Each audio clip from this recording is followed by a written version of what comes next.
हक्कदार श्रीपूजक आणि कर्मचारी यांच्यातील संघटन आणि क्रीडा नैपुण्य वाढवण्यासाठी कोल्हापुरात प्रथमच मंदिर प्रीमियर लीग क्रिकेट स्पर्धेचे आयोजन करण्यात आलंय।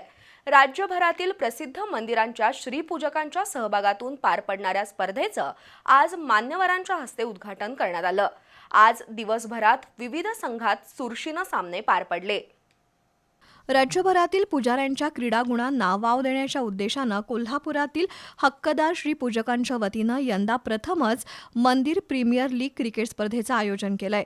शास्त्रीनगर मैदानावर या स्पर्धेचं उद्घाटन महापौर रूपाराणी निकम, उपमहापौर अक्षय जरग यांच्या हस्ते तसंच नगरसेविका नेहा तेंडुलकर, देवस्थान समितीचे सचिव शिवराज नाईकवाडे, व्यवस्थापक महादेव दिंडे, वेदमूर्ती सुहास जोशी, स्पर्धेचे अध्यक्ष मकरंद मुनीश्वर, किरण लाटकर, शरद मुनीश्वर, गणेश देसाई, शेखर मुनीश्वर यांच्या उपस्थितीत देवदेवतांच्या प्रतिमांचं पूजन झालं।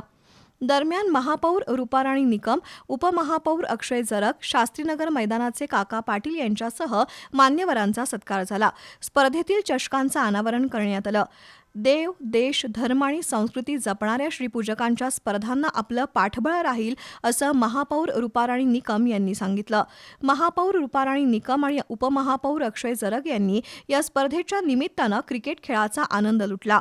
यावेळी लाभेश मुनीश्वर, मयूर मुनीश्वर, विनायक चव्हाण, चैतन्य अष्टेकर, रोहन दातार, अमित दिवाण, अनिकेत अष्टेकर यांच्यासह मान्यवर उपस्थित होते।